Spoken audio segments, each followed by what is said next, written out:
अस्सलाम वालेकुम। प्यारे आका मोहम्मद मुस्तफ़ा सल्लल्लाहु अलैहि वसल्लम का फरमान है कि जिस शख्स ने किसी मुसलमान का नाहक कत्ल किया उसने पूरी इंसानियत का कत्ल किया।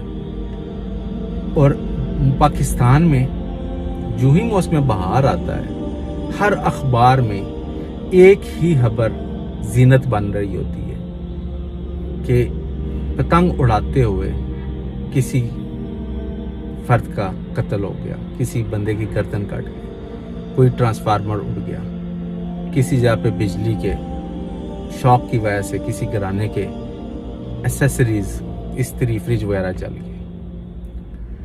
अब ये एक सकाफती खेल था, एक सकाफत थी पाकिस्तान में किसी ज़माने में, लेकिन इसमें कुछ काली भेड़ें आईं जिन्होंने मेटल वायर का यूज़ करना शुरू कर दिया, सिर्फ और सिर्फ अपनी अना की तस्कीन के लिए इसको एक मुकाबला बना लिया, इसको एक खेल बना दिया।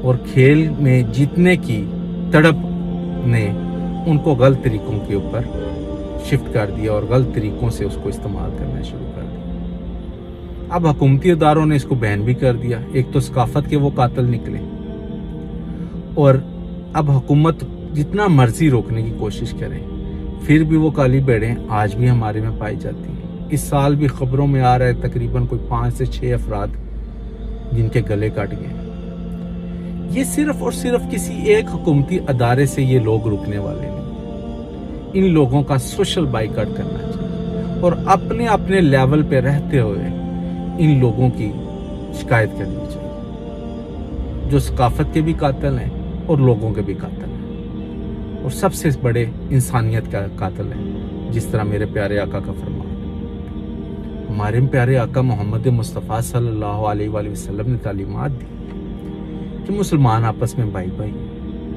या मुसलमान ऐसे हैं कि जिस्म के किसी एक हिस्से को दर्द होता है तो पूरे जिस्म को दर्द होता है। लेकिन ये कुछ लोग ऐसे हैं जो दर्द की वजह बनते हैं, वो दर्द खत्म करने की वजह नहीं बनते।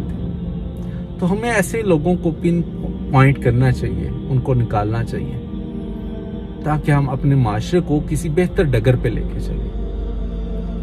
मुझे उम्मीद है कि हम इसको रोक नहीं सकते, लेकिन ऐसे लोगों के खिलाफ आवाज जरूर उठा सकते हैं या उनको सजा दिलवाने में अपना किरदार अदा कर सकते हैं। अब हम अदारों को कंप्लेन कर लें, अपने लेवल पे कुछ और कर सकते हैं तो जरूर करें।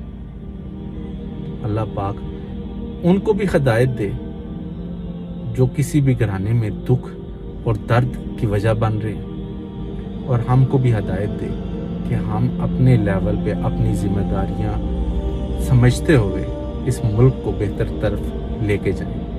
बहुत बहुत शुक्रिया। Thank you. जज़ाकल्लाह।